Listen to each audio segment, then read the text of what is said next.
A very warm welcome, everyone, to this Centre for Theology and Public Issues sponsored session introducing research from the School of Divinity on animals and religion. And I have to say, we're not even introducing all the research in the School of Divinity on animals and religion. This is a real area of research strength for our school, which we're excited to be able to share with a wider audience. So we've got academic colleagues, postgraduate students, undergraduate students, guests from other academic departments within the university, and friends and colleagues from out with the university, and you're all very welcome to share the conversation with us.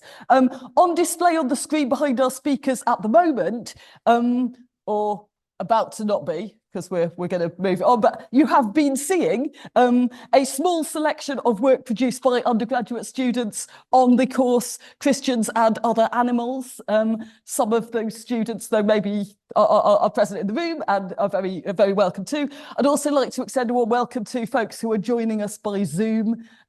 This is a hybrid event and it is being recorded, and we hope to make the recording more widely available. So the format is, we have three speakers from colleagues from the school. I have to give sincere apologies on behalf of our fourth speaker, Dr. Peter Atkins, who unfortunately, he was on a trip to the USA, and his travel arrangements just messed up. Plane was cancelled and he hasn't been able to, either hasn't got back or hasn't got back awake enough to be able to present here. But we've still got a very fine interdisciplinary conversation, ecosystem, menagerie, whatever we want to call it. The format is we'll hear briefly each of our speakers will be introducing some of the research that they're doing in the field of animals and religion. For about 15 minutes, there'll be a bit of a chance for some questions and conversation after each speaker, and then there'll be a chance for a wider discussion and reflection. I apologise for not having introduced myself at the start. I'm Rachel Muirs. I'm the current director of the Centre for Theology and Public Issues. Theo Elias, who's the project manager for the Centre for Public Issues at the moment, is staffing the tech, which, as you've seen, we've made it a little bit challenging for ourselves. So Theo is keeping everybody in the conversation, also making sure you've got something good to look at. I think. Oh, I meant to say we're not expecting a fire, so if the fire alarm sounds, get out. Yeah, I think that's everything that I have to say. So I'll introduce our speakers one at a time as we go. If we could have the first speaker's slideshow to set to make sure we've got that up, that would be great. Moment of pause, moment of excitement. We have it, hooray. So very pleased to introduce the first speaker, Dr. Bethany Sollereder, who's our lecturer in science and religion. Bethany's work is on animal suffering and evolution, as we see, and we'll hear about that. Thank you. Just make sure I've got it on. Yep, absolutely. We will try this and see how it works. So thank you very much. It's a pleasure to be here. And today I'm going to be talking about something that we maybe talk a little bit less about. When we think about animal suffering, we often think about animal suffering in relation to our treatment of animals. But that ignores a much, much longer history that happened long before humans were around, and the violence that has characterized animal life really since the Cambrian explosion some 350 million years ago. So we're going to take a little moment to think about that and how it relates to this idea of God and the world. Now, when Darwin thought about this is what he said: "I cannot persuade myself that a beneficent and omnipotent God would have designedly created the Ichneumonidae wasp with the express intention of their feeding within the living bodies of caterpillars." So these ichneumon wasps, they plant their eggs on caterpillars, and when the larvae are born, they eat their way from the inside out. So if you've ever seen the movie Alien with this sort of face-planting alien, that's actually not something alien at all. That is from our own world. So what can we do with such sort of suffering and violence? Well, what I'm going to do is give a whirlwind of possibilities, and it really is a whirlwind, so bear with me. The first strategy that you could use is simple denial. You could say, well, there is no God, in which case, at least there's no theological problem. The world is as it is, and there's nothing to say about that. You could also deny evolution and just say, well, the world is 6,000 years old, and everything that we know about what's wrong with the world in terms of suffering comes from the fall of Adam and Eve, as some young earth creationists do. Again, I'm going to set that one aside. Or you could do what C.S. Lewis explores in his book on the problem of pain, and what some philosophers have explored, which is this idea that animals actually don't feel suffering in any morally important way. So while they might have sensations of pain, that doesn't translate into their consciousness in something that we would think of as suffering. And often when people talk about the world, they sort of talk about, oh, suffering is just all throughout nature. But is that really true? Now, everything I say is going to be wrong if plants can suffer. If plants can suffer, basically suffering overwhelms nature. But if you actually look at what percentage of life on Earth has the capacity to suffer in ways that we would probably think, you're looking at 0.14% of life by weight that probably has enough cognitive capacity and central nervous system to suffer in the way we think. So, well, I wouldn't think that this is a great explanation for all of it. It's not a terrible way to start. Now, going on from there, we could think about strategies that include some sort of fallenness.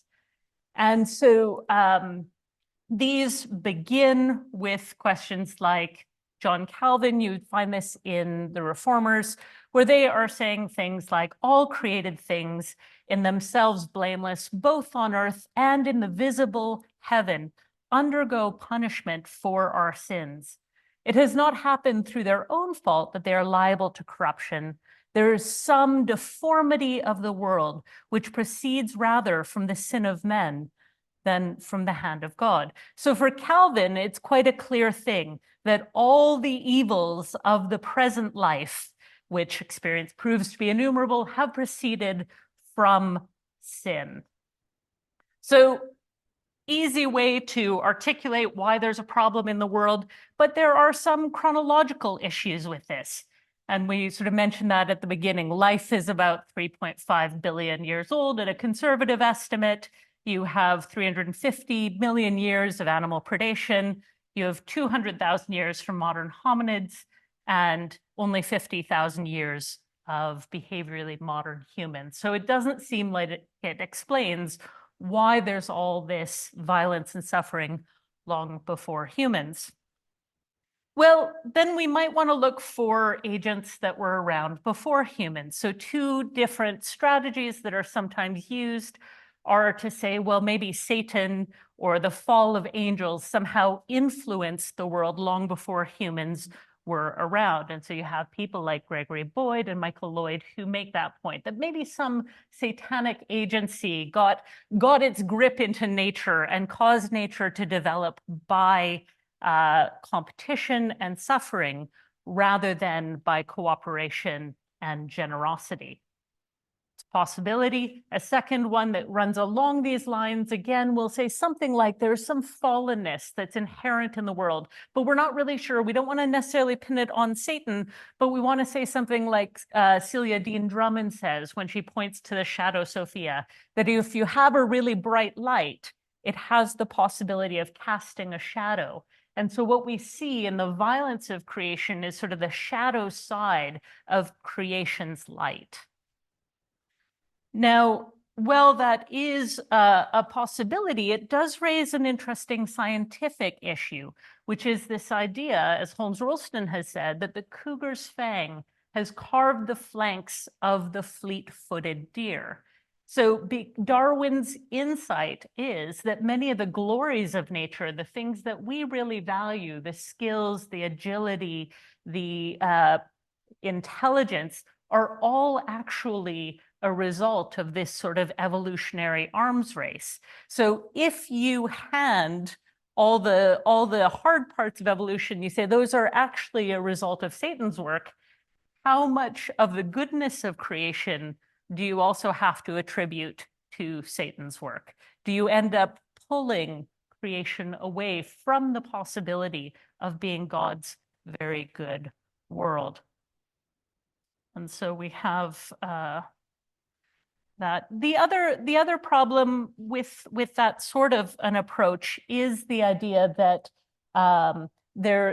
God in Scripture is regularly sort of claiming the beauty and ownership of those really difficult parts of creation. And so the third strategy is to say that the world has proceeded without a fall, that the world in its evolutionary history up until the point of humans is roughly on track. And so that begins with something like saying it's a package deal, that there's a sense in which we need pain and we need suffering in order to live well in this world. And there's a really simple way that you can see that that's the case. So there are people who are born without the ability to feel pain, but they don't live like supermen, superwomen lives. They actually tend to destroy their own bodies because they don't understand how to protect them in a world that's full of things that can harm soft-bodied creatures. So they will put their hands on a stove, not know to pull it away. They'll walk on broken feet and just not know and destroy their own bodies. And similar to that is the issues that come out of the bacterial infection that we used to know as leprosy, we now know as Hansen's disease. So that is an infection, it kills the pain nerves in the body, and then people can't protect themselves. So in one clinic, what was happening was that rats were coming and chewing off people's fingers at night. And because they didn't feel pain, they didn't wake up. And so actually pain serves a hugely protective function, and therefore we can see it as part of God's good creation, or indeed as something that animals themselves have developed as part of an evolutionary strategy. And there is this issue that I kind of covered for a moment, that whenever God speaks of the natural world in things like the Hebrew Bible, God seems to claim the rather ugly parts as particular points of pride in creation. So you can see this in something like Job, where there's the divine dialogue, and God is saying, "Does the eagle soar at your command and build its nest on high? Its young ones feast on blood, and where the slain are, there it is." And God points out the Leviathan, and God points out all these really, snowstorms and all the vicious parts of creation that John Calvin wants to say are the result of human sin. God seems to take particular pride in.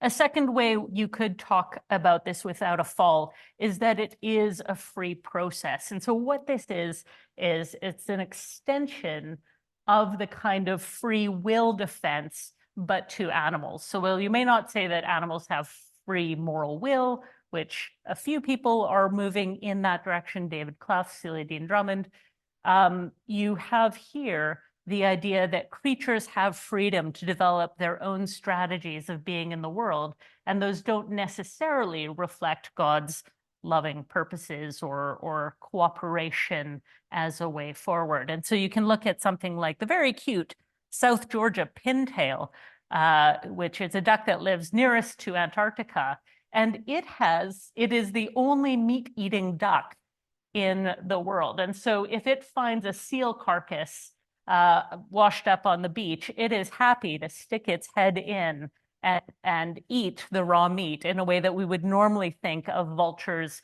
or petrels doing. In fact, it will actually fight with the petrels over seal carcasses there. Now, that's not a strategy that is normal for ducks, but it seems to have grown out of the necessity of the environment that it lives in, where calories are few, opportunities are few, and that sort of thing. So you see these sort of adaptations that come seemingly from the choice of animals. And so creatures are left in this view in sort of an open plane of freedom, where they can explore the possibilities of being in creative ways.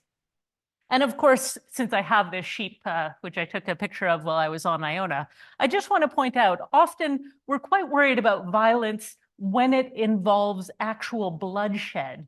But I wonder how much that's just sort of an anthropocentric view. From the perspective of the grass, that sheep is a destroyer of worlds, and it is also killing to survive. And so I think, we can look at violence in a much broader way than simply worrying about predation and parasitism. And again, as I said at the beginning, if plants can suffer, this question grows massively. A final way to approach it is to look at this idea of sort of a cross-centered creation. And this is most notable in Holmes Rolston's work, where he talks about nature as cruciform. And what he means there is that in the same way that in Jesus's life and death, we see an innocent man who's crucified, he's put to death in a really violent way. But what that does is lead to the glory of the resurrection. You see a surprising twist for the good that comes out of something that looks just terrible. And so Holmes Rolston says, actually, I think the whole of nature has some sort of evidence of that being the case for it, that what seems as if it's something that we absolutely don't want can turn around and be found to be for the good. And so somebody like Lauren Wilkinson will echo this, and he talks about there is unanswerable death and pain at every link in the great chain of life. Christians must learn to see that the suffering is to be exchanged and borne, and that the central figure in that exchange is Christ, the Lamb that was slain from the creation of the world. In a similar way, my absolute favorite theological cook, Robert Farrar Capon, says something similar. So he's known for his theological cookbooks, where he starts to teach you cooking but gets distracted by theology. But this is what he says: this strange, savage, gorgeous world is the way it is because incomprehensibly that is God's style. The gospel of the incarnation is preached not so that we can tell people that the world now means something it didn't mean before, but so that they may finally learn what it has been about all along.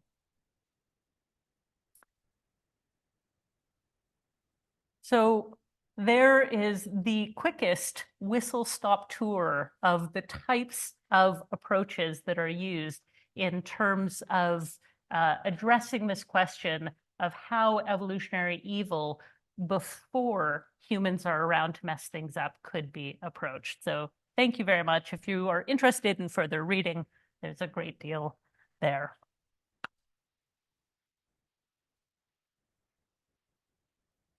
Thank you very much indeed, Bethany. I'm going to propose that we take a short period of time, 30 seconds a minute or something like this. If folk want to process, discuss with their neighbour, think for a bit about a question, and then we can take some questions. I'm saying this partly because I'm aware not everybody in the room knows each other. Also, it's set up as an interdisciplinary conversation, so there may be some exchange of ideas with the room. So I think we'll try this every time. We'll take a pause, breath. If you just want to sort of think, that's cool. Opportunity to chat. Apologies to the people on Zoom who will have to talk amongst yourselves on Zoom. No, that's not going to work.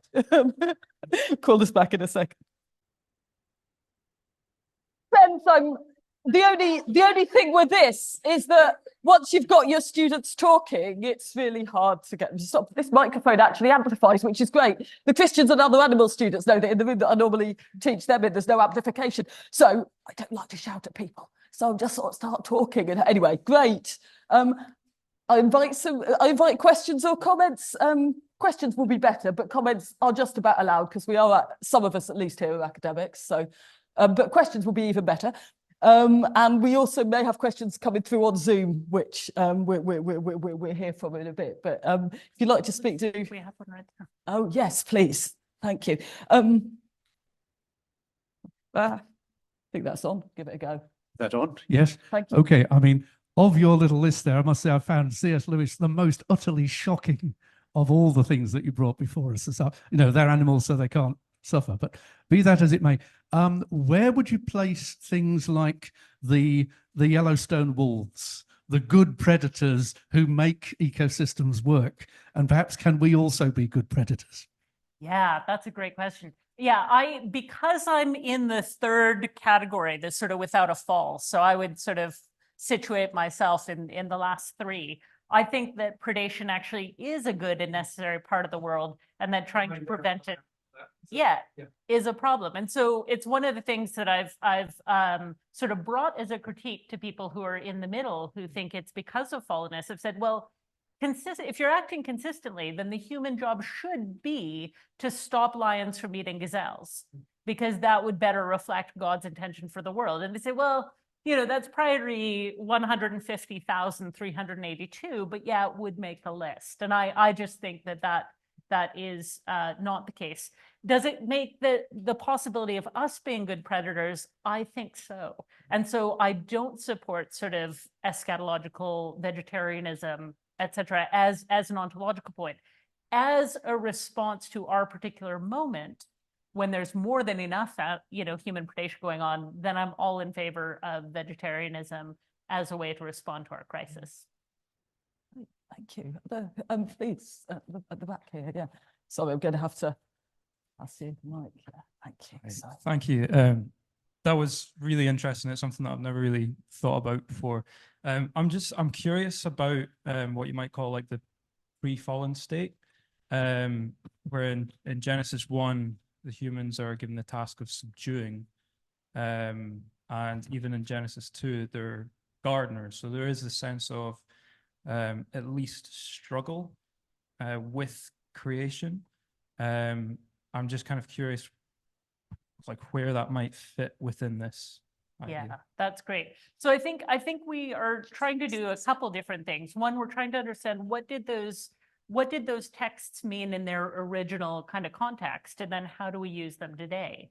And I think in their original context, for a nomadic people or a people who are sort of pre-technological in comparison to how we view the earth, nature was something that was threatening, right? And so that command to subdue and rule over, which really, are harsh verbs. It means scrape out, to tread down. It means take control of. You can understand that in a world where you are really trying to eke out a living in a hostile environment. I think today we've done that. We've scraped out, we've treaded down. we need sort of a different kind of a message in today's world. So I think that the way that I would say is that, that's responding to their needs. And the way that we need to respond to the world is rather different, rather gently giving place for wilderness. Because as you said, in Genesis 2, they're gardening the world, they're taking care of it, but it is still sort of a working out. And most of the places where you see wilderness used in the Hebrew Bible, we'll hear more about this, it's something that is meant to be transformed into something that's more useful to humans. There's not as much place for it should be its own self. And I think that isn't necessarily a message that works very well for our particular moment. I can see we've got several more questions in the room. I'm aware of trying to keep things moving and trying to make sure that all of us we give decent time to all of our speakers and that we have a bit of time for conversation at the end. So I'm going to take one more question, but then I'm hoping that we'll have opportunities for a bit more conversation later and after. But we'll take one more. And sorry, sir. Thank you. Thank you. I'll keep it brief. Mike Appleby. I'm a retired animal welfare scientist.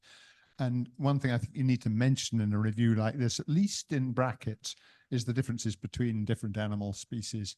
I mean, it is quite strongly arguable that a caterpillar might not feel pain, but it's much more difficult to argue that a complex animal such as a vertebrate does not feel pain.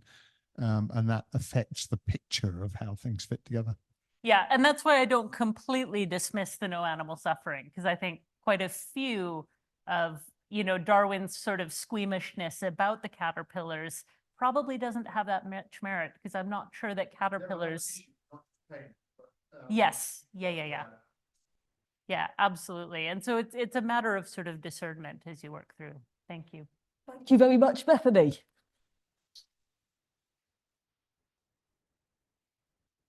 As I say, I'm very much hoping that we'll have the chance for a conversation between all the speakers at the end, where we'll keep things going along. But while we change over, I'll introduce our next speaker, as has already been hinted at, and we have a significant contribution for biblical studies. So as I say, Dr. Peter Atkins can't be here, but we're delighted that Dr. Suzanna Millar can, Chancellor's Fellow in Hebrew Bible. Is that what's the? Lecturer now. Lecturer in Hebrew Bible. Lecturer in Hebrew Bible. This that one, who's really one of the leading figures, I think it's fair to say, in this developing field of Hebrew Bible and animal studies, and we're delighted to hear from her today. Thank you very much. I'm just going to set myself a timer just so I don't babble on too much. Excellent. So yeah, thank you all so much for being here today to hear about our research. I think we can have some really interesting cross-disciplinary conversations. And it is a real shame that Dr. Atkins couldn't be here, because he's a wonderful scholar who I've learned a lot from, and I could speak quite eloquently to some of the questions that Bethany just raised about wilderness in particular. But I am going to start with a bit of an overview of my research and its situation in the field of Hebrew Bible studies, which I think Dr. Atkins' work also speaks to. And then I'm going to focus in on one particular example, just to give you a flavour of some of the sorts of questions that I'm interested in.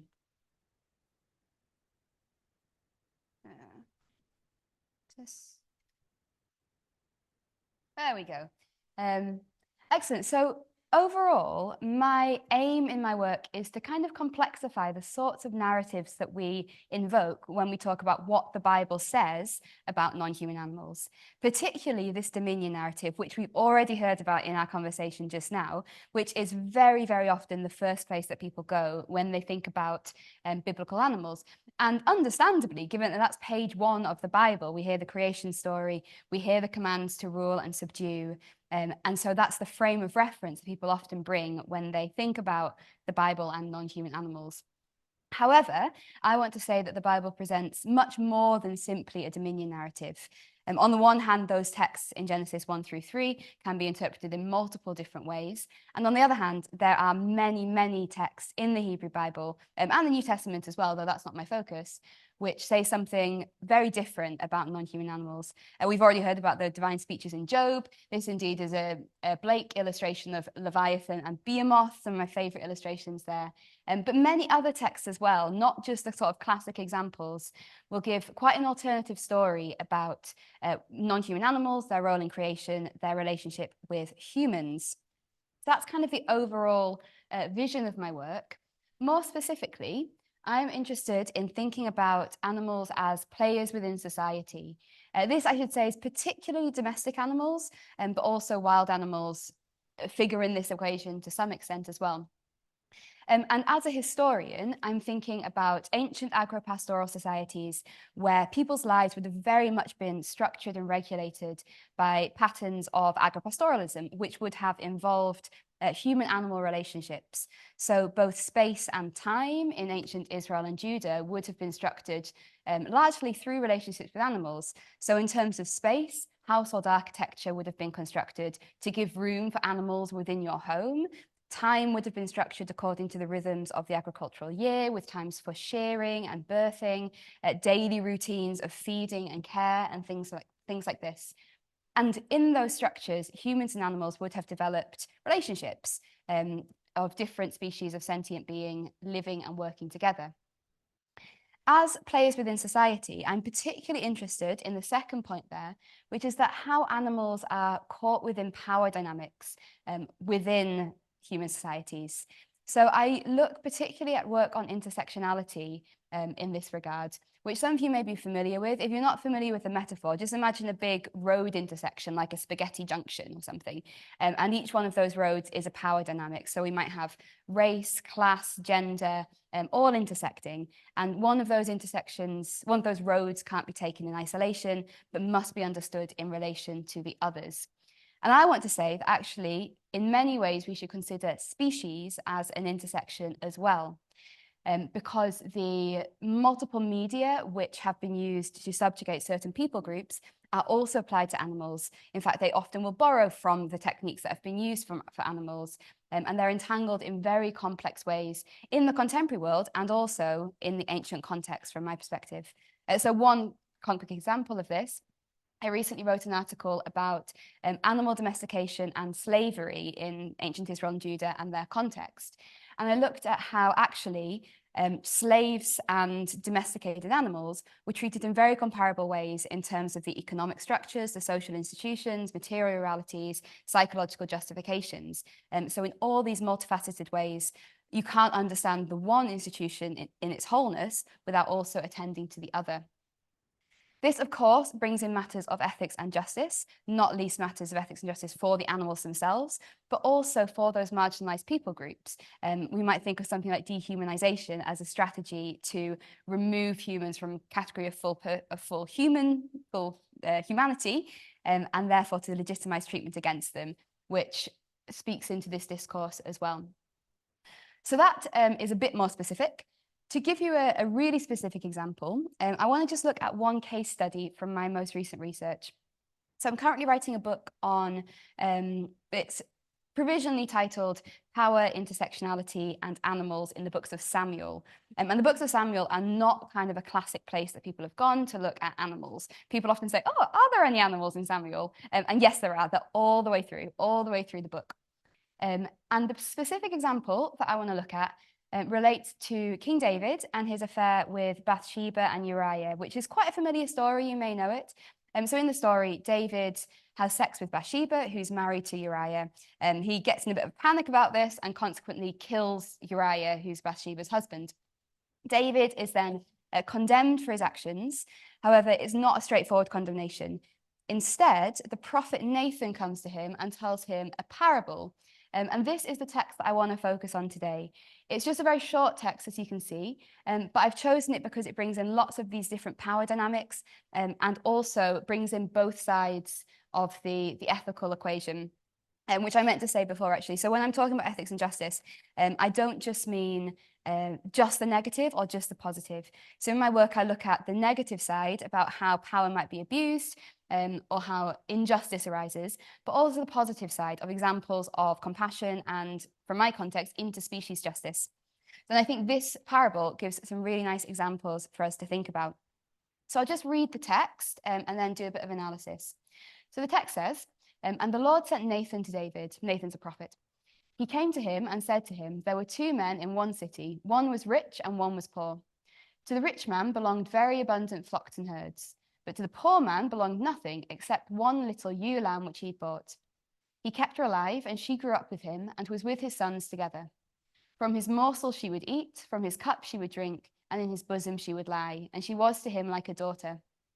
Now a traveller came to the rich man, and he thought it a pity to take from his own flocks and herds to prepare something for the wayfarer who had come to him. So he took the poor man's ewe lamb and prepared her for the man who had come to him. So that's the parable, somewhat enigmatic, you might think. And I'm really interested in what we see in this parable in terms of power dynamics. So I'd like to suggest to you today that in this parable, the lamb is caught within these interhuman power dynamics, specifically between rich and poor, host and stranger, men and women, and native and foreigner. And I'll just take you through each of those in turn. So the power dynamic between rich and poor is perhaps most self-evident in the parable itself. You have these characters defined by their socioeconomic status, the rich man and the poor man.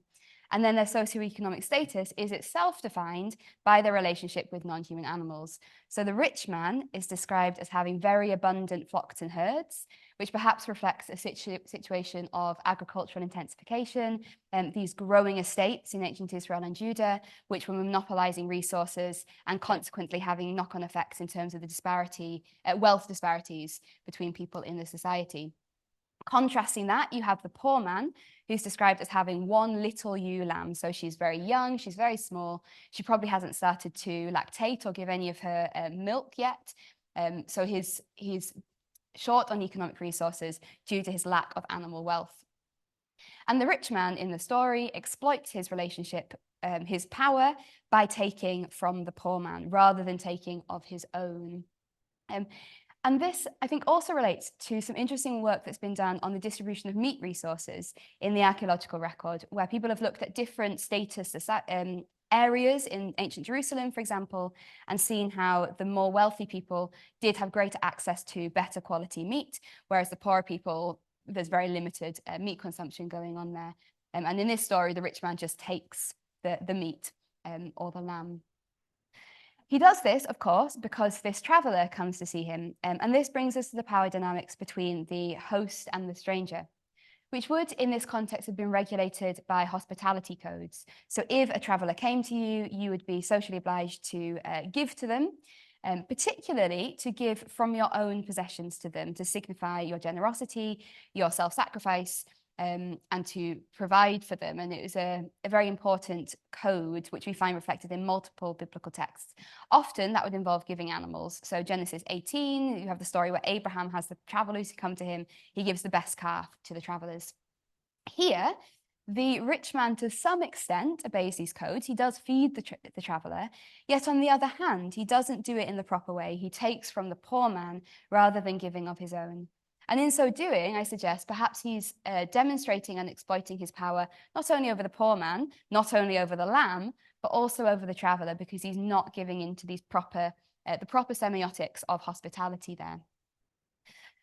So that all takes this narrative on a somewhat literal level. Of course, in the story, it's actually figurative. It's figurative for the situation that I described previously between David, Bathsheba, and Uriah.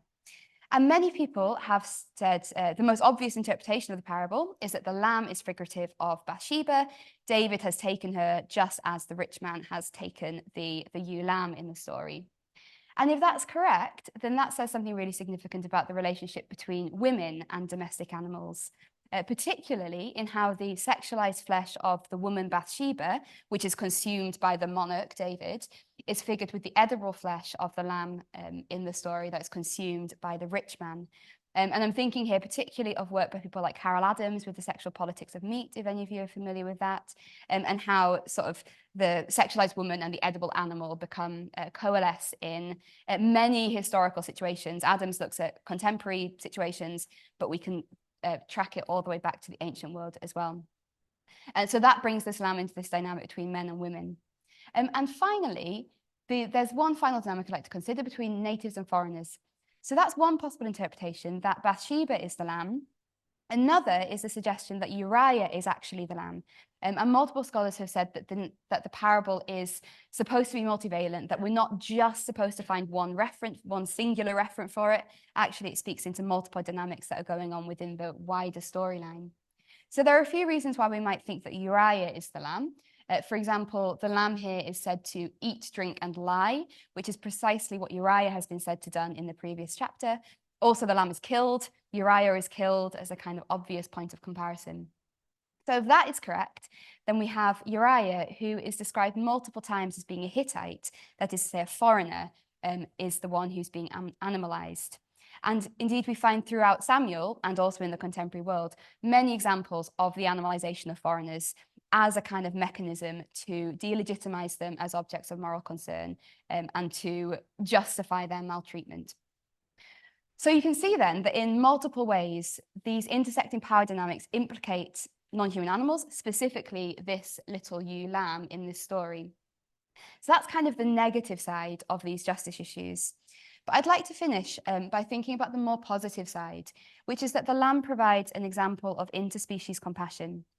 And this is in particular through her relationship with the poor man. We see a relationship here of kind of tender care. The lamb is described as being eating from his morsel, drinking from his cup, lying in his bosom. So these really tender, intimate, we get a glimpse of this really tender, intimate moment between them here. And in fact, these very behaviours, so hand feeding and handling, have been shown in more recent psychological and ethological work to be the very behaviours that would bring about an attachment between humans and animals. There have been multiple studies about this, of creating the same set of attachment behaviours that relate from children and their parents into humans and animals. And indeed, the lamb is described in familial terms, in terms of kinship, which some scholars of domestication have looked at as being a kind of controlling metaphor for how animal domestication would have worked in the ancient world. So she's like a daughter to him. She grows up with his sons.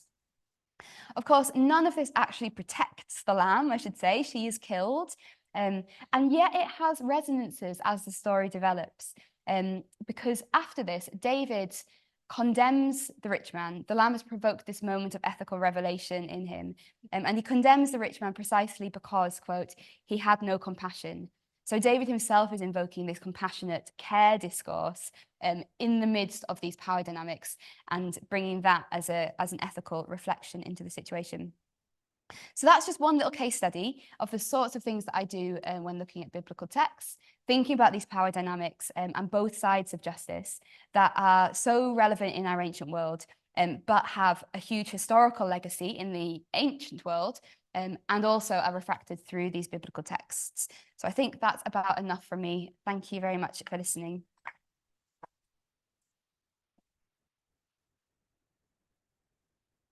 Thank you, Suzanna. That's great. Take another minute for discussion or just thinking, whichever you want, and then we'll take questions or comments. Thanks ever so much. At this sort of point, I have to stop myself from going into the long discussion with the speaker, and warmly invite comments and questions from the room. Hoping that this is clearly Please raise a hand if you're interested in making comment, question, more interpretation, other texts you want to ask about. I'm inviting difficult stuff for Suzanna here, but because I know that she'd be up for it. So yeah, other questions or comments? Yeah, Jeremy, let's get that right here. Thank you, Susanna. Really fascinating, the intersectionality. As somebody not familiar with the ancient Hebrew, how does the inflections of language contribute to those different elements that you're drawing out in the text? Does the way that language is constructed itself give any indications of where power is being located? Yeah, really interesting question. I think there's multiple avenues I could take on that. So the most obvious thing for me in terms of answering my question is we don't have sort of one simple word for power. It's not kind of theorized in terms of the structures of the language. But you do have multiple verbal forms. I mean, Bethany's already spoken a little bit about radar and karvas, these verbs for dominion and subjugation, although I think my interpretation of those verbs would be a little bit different from Bethany's. But so we don't have in Hebrew these kind of abstract nouns like power or oppression or injustice. Well, yeah. I'm just questioning myself on this. Yeah, in general, you don't have big abstract nouns. We have more kind of verbal forms for specific actions. And then particularly on the animal question, I mean, one thing that has always fascinated me is that there's no single word for animal. Like there's not just this overarching concept of what an animal is. There are multiple words for different types of animals and categorizations of animals, but there's no single word. So a lot of the contemporary animal studies discourse, inspired by Derrida and people, is sort of saying, oh, it's terrible that we just have this one word to actually cover over this vast multitude of different species, which you don't find in biblical Hebrew. So I think it's potentially, to sort of sum up what I've said, less easy to find those kind of big theoretical abstract concepts. Verbal forms are more important in terms of actual actions, and then the animal question brings in this whole other set of things. Thank you for that really interesting presentation. I have a couple of questions. So firstly, when Christian exegetes have approached this particular piece of Hebrew Bible scripture, have they read the Lamb as being Jesus? I was just curious. And secondly, as a liberation theologian who works on the Quranic text, something I've always struggled with is how to approach the question of justice, because in its own context, the Quran understood justice more as equity rather than equality, which is very different from modern inflections of justice. So how do you grapple with that operating in the 21st century with this ancient text? Yeah, I mean, It's about justice. Tell us all about justice. Massive questions. Thank you. On the first one about have Christian theologians interpreted the Lamb as Jesus? Not to my knowledge, although it wouldn't surprise me at all if they have. And certainly this metaphor of the Lamb has been very prevalent. I mean, we have sheep and lambs all over the Hebrew Bible and the New Testament. There's some great posters about that. Well, there you go. You go and read these posters. I haven't seen it done in terms of this particular lamb, though I can see how it could be of this innocent figure who is taken and killed. Don't know if any Christian theologians in the room. It's tricky though, isn't it? Because David's a type of Christ. So yeah, I'm now really interested in looking it up, unless anybody could give me the shortcut. Yeah. And then on your second question about grappling with justice issues, I mean, there's no straightforward answers to that at all. And I think one thing that I do struggle with is because of a lot of the sort of cultural studies and theoretical side of things that I read is all from a modern context. And I think one particular issue that I find this difficult in is this idea of the construction of a human and therefore how dehumanization works, which I'm not sure that people from the ancient context would have theorized what a human is in quite the same way as we do in this sort of post-Cartesian mind frame.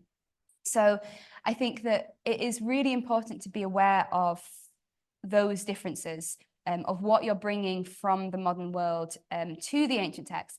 But that's not to say that I don't think we should bring things from the modern world to the ancient text as well.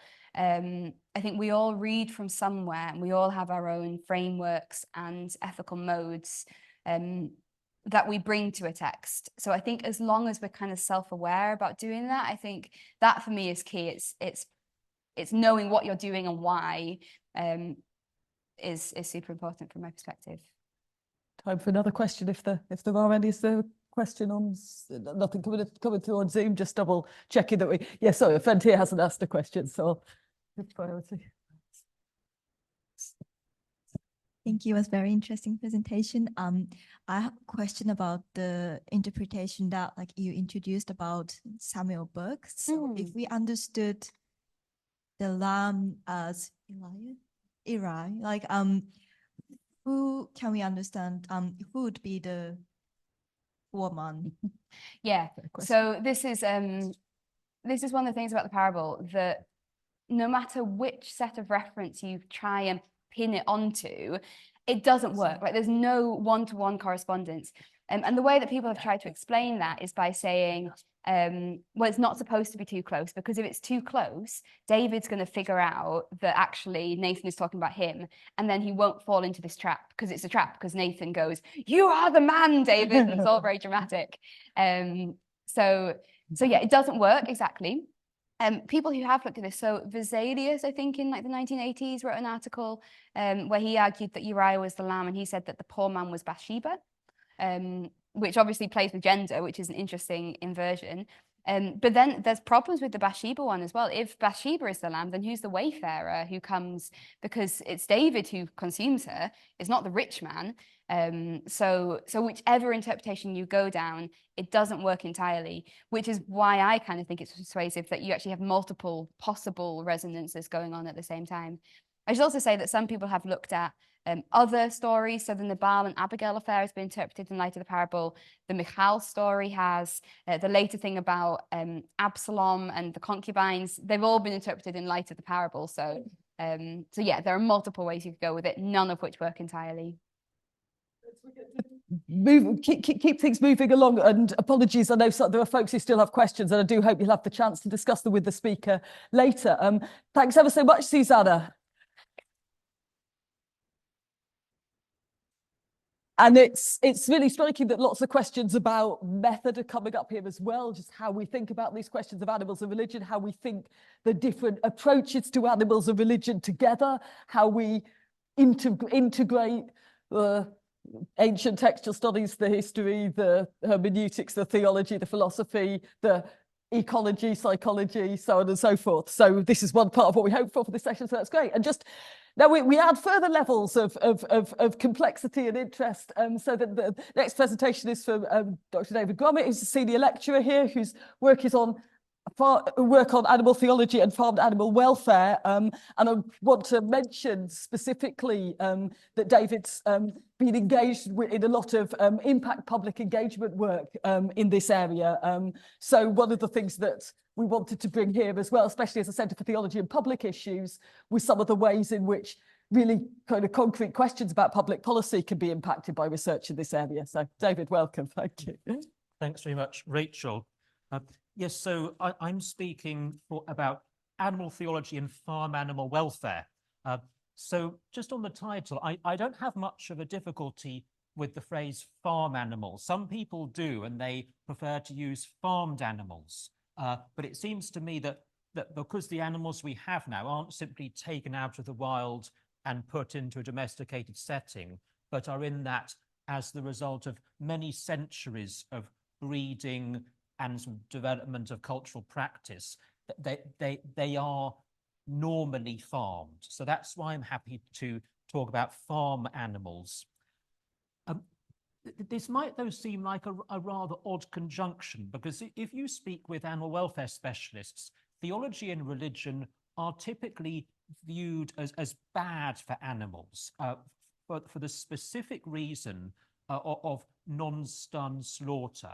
So as we may well know, this is permitted in the UK under retained EU legislation for the killing of animals whose meat will be consumed by Islamic people or by Jewish people. So it's sometimes assumed from that fact that because non-stun slaughter is regarded as less good in welfare terms than slaughter with stunning, that religion is therefore categorically bad for animals. But that, I think we'd strongly argue, those of us who are presenting this afternoon, isn't the case.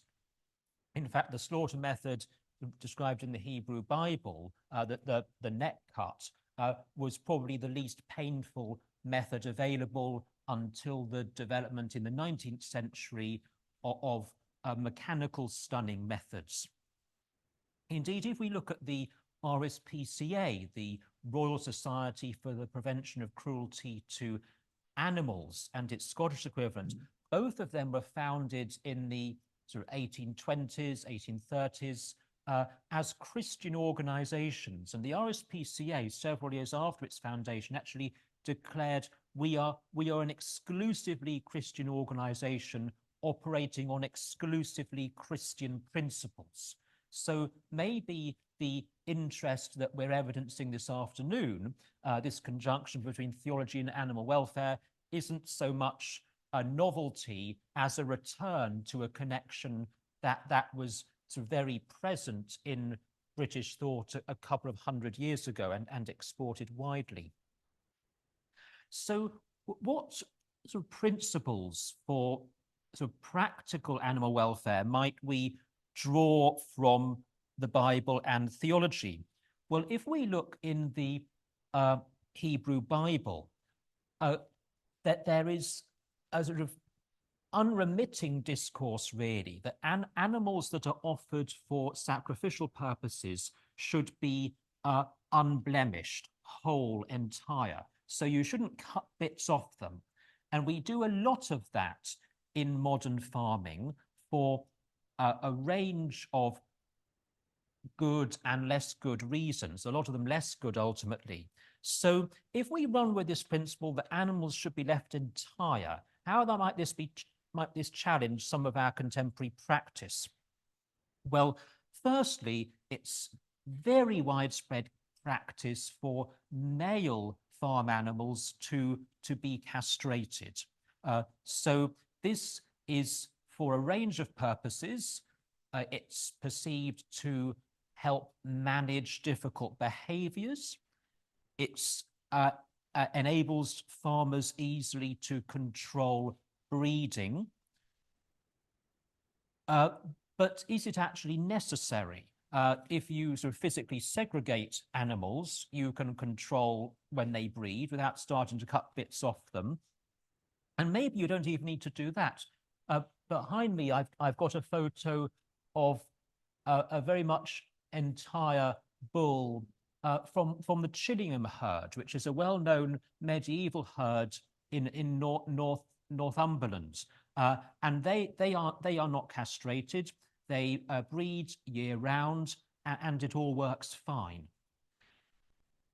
If you are a piglet, not only are you likely to be a male piglet, not only are you likely to be castrated, but also you're likely to have your 8 sharp teeth that you're born with trimmed, and your tail docked too, all within a few hours or days of being born. So there are lots of mutilations that are done that are justified for different reasons, that if we sort of take a biblically informed theological approach, it seems to me we really need to challenge. And these are indeed being challenged in secular animal welfare discourse too at the moment. So this is as a point of convergence, I suggest. So on tail docking, here we have the rear ends of a group of sheep, all with lovely long tails. These tails have never been cut. So tail docking happens well, with sheep, often because it's viewed as preventing fly strike. So this is sort of insect infestation leading to disease in the rear end. Tail docking might happen in piglets because the biting of tails among pigs in farm conditions is a widespread issue which brings welfare problems. But it often actually happens because you're bringing pigs together from different groups. So tails are actually useful things. They aid locomotion, so the balance of an animal as it's walking along. They can sort of shield sensitive parts from the elements. They can sort of shield sort of conspecifics from sun if a group of animals is sort of lying together. And then tails also can be indicators of mental state in some species, and are ways of sort of communicating mood. And tails were a big issue with sheep in the Hebrew Bible. Some will be aware that there are specific sort of injunctions against and other comments are related to large sheep tails and not cutting them off. And that might seem a bit odd. You might think, well, why would you want to do this? But sheep have been bred with these huge tails. And this isn't a joke. This is actually true. The tails got so big that carts had to be made so the sheep could pull its tail along without sort of dragging on the ground, or the sheep becoming entirely immobile. So there are obviously issues there with the ethics of breeding and the ethics of doing that in the first place. But this is the sort of situation that these injunctions are speaking to. And large-tailed sheep are not simply an ancient phenomenon. Here's a large-tailed breed in India today. So in the tail, a lot of sort of fat can be stored to get the animal through a period of scarcity, a bit like sort of humps in camels and dromedaries. And potentially you could just sort of cut off the tail while the animal's still alive and enjoy it, have a few nice meals from it, and the animal will carry on. But you're certainly not allowed to do that in the Hebrew Bible. There's a clear sense of a separation between life and death, and you're certainly not sort of given permission to start cutting bits off animals to eat while the animal is still alive. Another mutilation, beak trimming. Now, Mike Appleby is here. He's led important work on this, which has led to, I think it's fair to say, some reduction in this practice in the UK. So we can see that these chickens have had their beaks trimmed, that the upper part should sort of come down nicely over the lower front, the lower front tip, but it's not. So beaks are trimmed because when chickens are particularly when they're in confined conditions, they are more likely to peck each other and cause injury. So it's a form of sort of reducing the negative effects of particular behaviors that are a result of the conditions in which chickens are kept. But beaks are an important part of chickens' bodies, and the sort of pecking and feeding behaviors of chickens are a major part of how they spend their day. So when an animal feeds, it's not simply to take in nutrition, it's a sort of normal behavior, and sort of ruminants grazing will be doing that for many hours a day. If you just dump concentrate in front of them and they can gulp it down in a few minutes, not only does that potentially bring digestive problems, but then what do they do in the sort of 7 hours they would otherwise have spent sort of munching grass or silage? And of course, if the dove that went out from the ark had been beak trimmed, it might not have been able to pick up the twig to bring back to Noah, and Noah wouldn't have known that the flood waters were receding. So having these things is a part of animals' bodies, and it enables a range of important normal behaviors.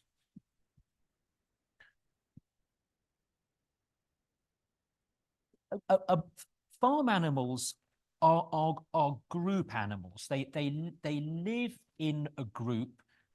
This is a feature of all farm species, and it's essential because we need to keep them in large numbers. It wouldn't work if these animals wouldn't live with each other. And these are groups into which humans can integrate themselves as farmers. So this can be done through, for instance, connecting with particular lead animals in a group. So through that influencing group behavior. And in some cultures, farmers will actually sort of take on animal behaviors and pretend to be animals, such as sort of making noises or sort of brandishing a stick to appear big. So they're seeking to control the animal group actually by presenting to the animals as themselves an animal. And so coming back to Nathan and that parable that was so well presented to us, it seems to me an important point there is that from the start, the ewe lamb is in an odd, vulnerable position because she is isolated from conspecifics and from the maternal care of the dam, which would be normal for her. So there's something odd there that this animal is not in a group situation with conspecifics. So in these groups, typically with ruminants, the group hierarchy is provided by females, and the protection of the group is given by males. Same-sex relationships and interactions are seen in all major farm species. So they are part of sort of normal behavior there as in human culture. So there's no difference. And maternal care is an absolutely key thing that often is sort of taken away partly or completely in farming systems. So those are some of my reflections. So we're having a few questions now. We'll do that. Thank you, David.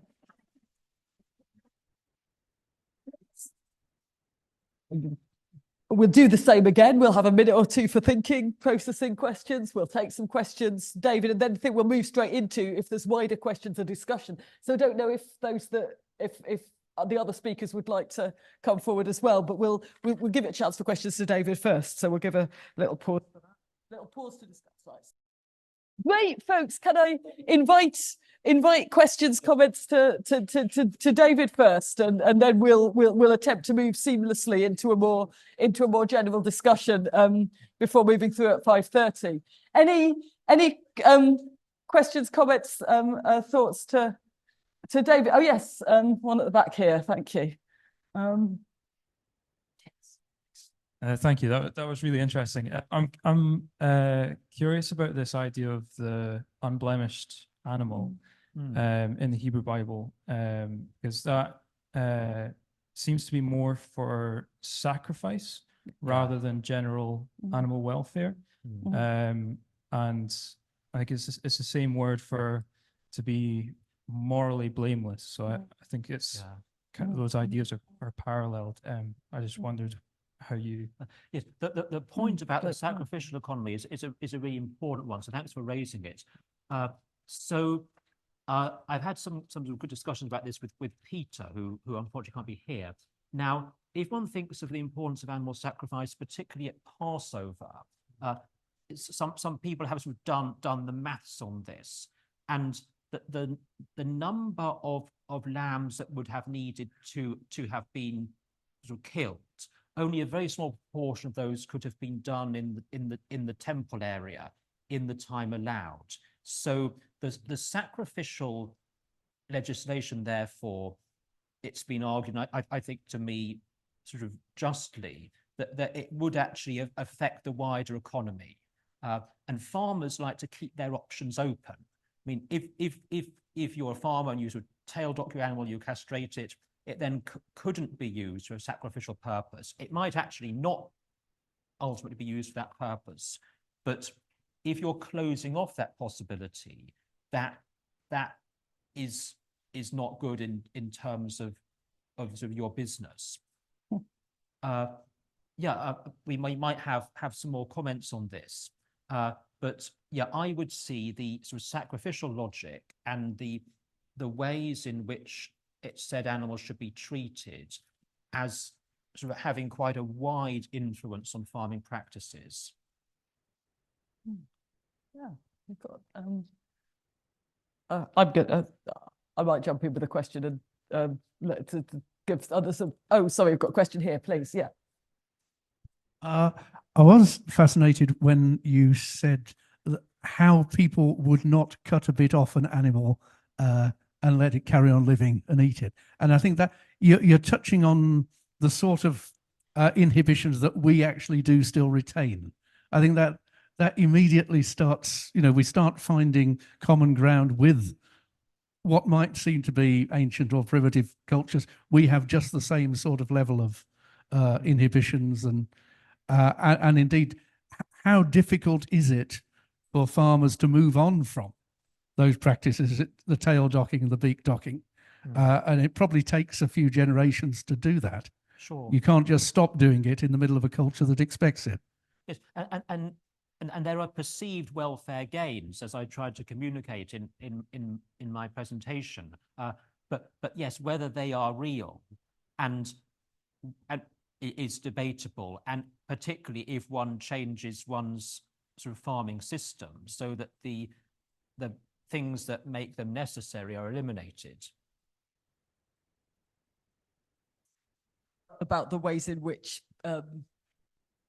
once you're doing the kind of work that you're doing, as in discussing actual practical changes in welfare practices, then how big a system we're looking at, and how many assumptions about who animals are, how we relate to animals, what kind of an animal system we have, how many you can change at once, and how that shapes what options you have and don't have in relation to welfare is a huge issue, isn't it? Sort of wider point about method, but it probably comes up quite a lot for folks thinking about animals and religion, because we're thinking cosmologically, we're thinking in terms of huge systems of ethics and justice, and then you're trying to say, well, look, we'd quite like it if fewer chickens got their beaks cut. So questions of scale get really interesting, don't they? Sorry, that's a comment, not a question. Bad. Folks, oh yeah, sorry, did we have a? Oh yeah. Yeah, why don't, I'll tell you what, David, do you want to sit down? Can we thank David again, because everybody else got more than one round of applause. So David should definitely have another round of applause.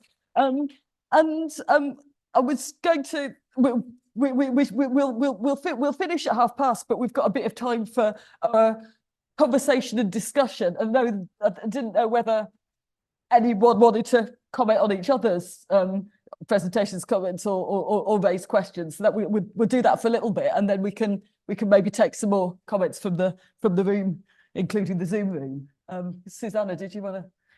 Yeah, so I think hello, is this on? Yes.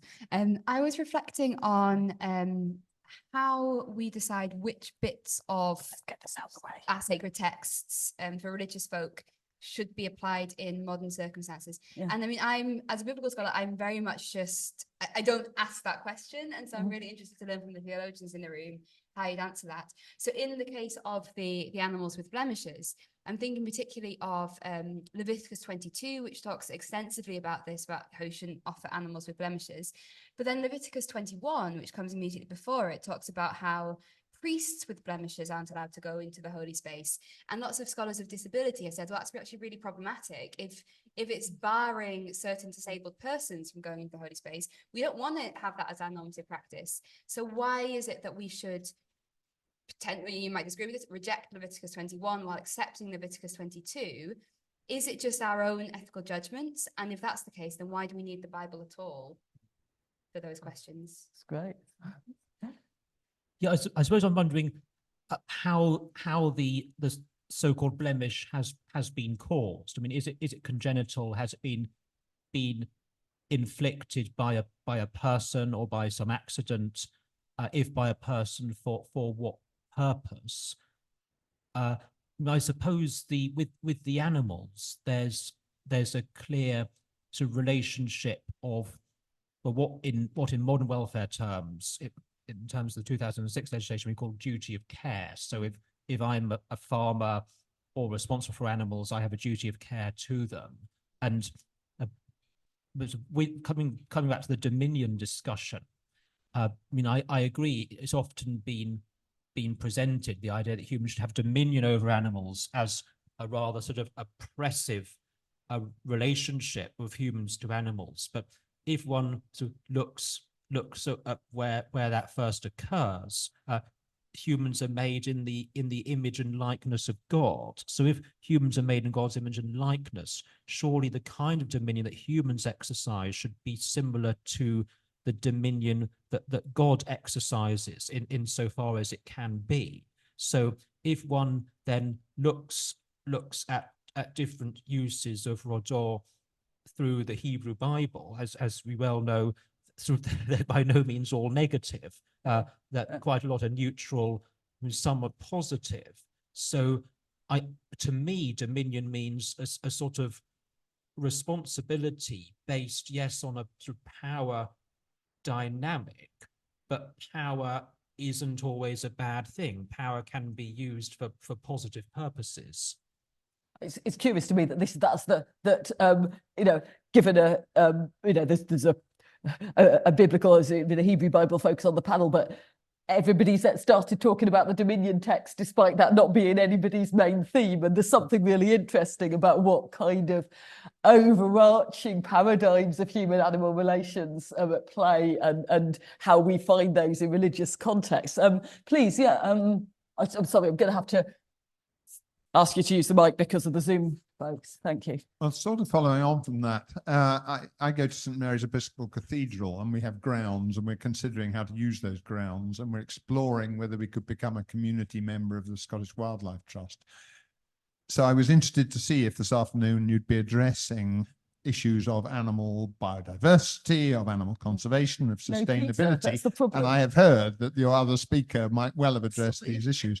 But I wonder if we could hear a bit about what the School of Divinity is doing in this sphere. Do you want to channel Peter? Could anyone here channel Peter? So I don't know a huge amount what Peter's doing. He's certainly working on rewilding projects. So for a biblical example, I would look to something like Isaiah 34, which is one of these stories of the transformation of the wilderness. And it's not really a very positive thing, and then Isaiah 35 becomes much more kind of positive. But Isaiah 34 has non-human animals kind of coming into the wilderness and just living their best lives, Yes. basically, interacting with each other without humans there. So, and similarly in the Job passage which Bethany brought up as well, you have sort of the rain on the land where no humans are and that sort of thing. So I think there is, and I'm thinking of sort of Peter's rewilding stuff, a place potentially in terms of biblical narratives where humans aren't actually involved in, or humans can facilitate the environments where animals can actually flourish in their animal selves rather than just in relation to humans. Yeah, but there's something about a loss of control over, isn't there? And the extent to which that's portrayed as something simultaneously a bit scary for the humans and freaking great for the wild animals because they get all their space back, and then how those are being balanced in how we read the world and how we read the text. Is this just, oh no, we lose stuff, or is it there is gain, there is flourishing? Yeah, and I think, you know, I generally do science and religion, and so I think that there are lots of questions we could ask, like genetic editing, that just don't really have a clear answer in the Bible. And I think that, you know, so where I would go with your kind of question is I would say we use the Bible as a critique of our culture because it's very different. You know, it gives a different voice. And I think with wilderness, it's a really interesting one because several experiments in sort of wilderness, like there was a big one on Oostvaardersplassen in the Netherlands, where it was sort of the wild Serengeti. They were going to rewild, let all these animals go, and basically they started reproducing crazily and then starving to death en masse. And so actually there was an outcry that we have to actually go in and cull these animals, you know, otherwise we were being inhumane to them. And so I think that there is a real place for not fetishizing wilderness too much, particularly in spaces and areas where we don't actually have enough space to reproduce a real wilderness. I wonder, Bethany, if there was also the question about biodiversity and the good of biodiversity, and whether you might have something to say on that from a thinking theologically about evolution point of view. Yeah, so I mean, I don't want to sort of pull in evolution because that happens on a much grander timescale, but certainly in terms of biodiversity and sort of wilderness, for example, we know that woodlands in the UK that have been actively managed, actually hold more biodiversity and have more capacity for carrying animal diversity than woods that are just allowed to kind of go on their own. So there actually is a really good place for not sort of just saying, well, we should just go with untouched wilderness, especially somewhere like the UK, where all the forests have been coppiced for centuries and have been really used. We actually live in symbiotic relationship with them. And so to just sort of abandon them can actually cause crashes that are worse than not doing that. Now that I'm taking a really strong perspective, and there's lots of people who disagree with me on that, and we can have that discussion. Yeah, and just briefly, I mean, as you well know, Mike, there's a big debate in the animal welfare world about whether it's actually sort of better for animals to be in relatively unmanaged conditions or not. I mean, an animal outdoors might sort of enjoy the sun and the wind, but is it properly fed? Is it more vulnerable to disease? Is it more vulnerable to predation, etc.? I assume the cathedral isn't intending to reintroduce wolves, but at the upper end of rewilding, I mean, if say wolves were reintroduced into the wild, if I'm a farmer exercising my legal duties, I want to get my sheep indoors, perhaps. So that there could be knock-on effects that have sort of negative welfare implications. There's something really interesting about about the question of duty of care, right, and the extent of duty of care, but then how that intersects with this Dominion kind of language as well, isn't it? Is there a duty of care for everything? Is it very limited? So it's got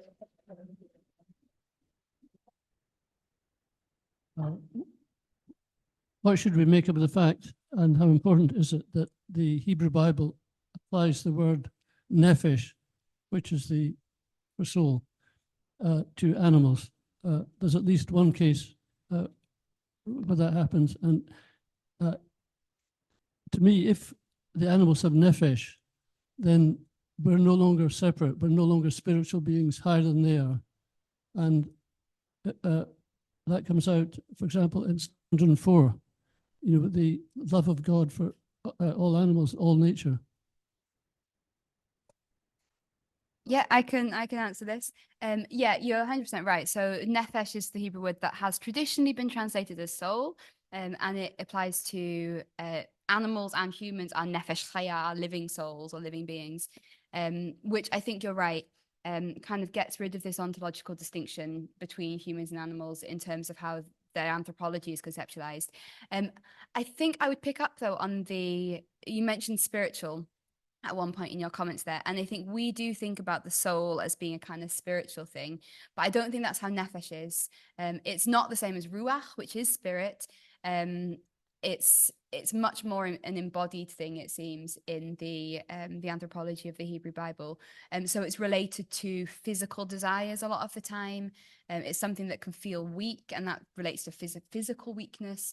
It's never a disembodied quality. So I would say yes, absolutely. Problematizes the ontological distinction between humans and non-humans, but not insofar as it adds this kind of spiritualization to non-human animals. I think that's where I'd go with.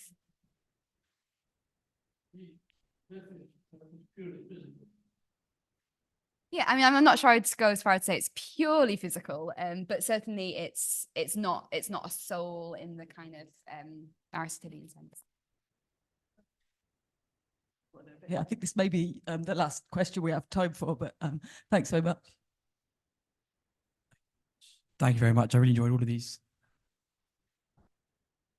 Cool question. On a kind of personal level, I can't really seem to find a justification for eating animals or animal products in the way that we do, or at least don't think it's justified. I was wondering if there's any kind of biblical basis for this, because of a lot of what I've experienced and read and seen, it seems there's almost a moral imperative to eat animals or to sacrifice animals. So I was wondering if that's a complete contradiction, or if there's any basis for being plant-based biblically. We had to go at writing a book about this, so go on, David. Maybe Suzanna want to come in as well. Well, I suppose the classic place to start is at the beginning. In Genesis 1, everybody is given the vegetation for food, and it's only after, animals and humans. Only after the flood are as part of the covenant with Noah are humans given permission to eat animals. So some people sort of go back to this sort of protological justification, say, well, that's how things were at the beginning, so that's how they should be now.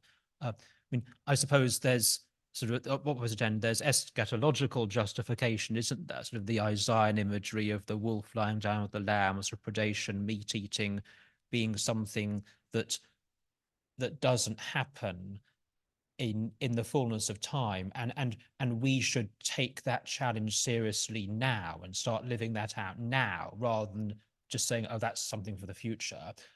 I guess there are also particular biblical figures who live sort of ascetic lifestyles, or who are presented as not eating meat. I mean, Suzanna can speak about those in the Hebrew Bible. I mean, the classic one in the New Testament is John the Baptist, this sort of heroic ascetic figure who lives in the wilderness. He might have eaten insects, if we accept the locusts, but the acrides could also have been sort of plant roots. So there's debate about that, because John the Baptist becomes the sort of hero father figure of the early desert fathers and hermits for whom sort of self-denial and asceticism are a source of power rather than weakness. Oh, there's the key thing that one of the David and I have a book on this, so you're not very good at sales jobs, you see. Look it up, Theology on the Menu. Vegetarianism, dietary restriction, particularly dietary restriction in relation to eating animals and animal products, is I think we've kind of basically a consistent and recurring minority report in Christian tradition, right? I mean, and it has a range. There's loads of interesting stuff. It has a range of justifications, and it's just this sort of recurring tradition that's has various forms of wisdom that can be drawn from. So that would be I have a very simple answer to your simple question, which is simply this. If you think that you can eat meat while loving mercy and acting justly, then go for it. If the way we raise animals makes that impossible, then don't do it. Let's pick up the animal. Folks, I want to bring the formal part of the proceedings to a close.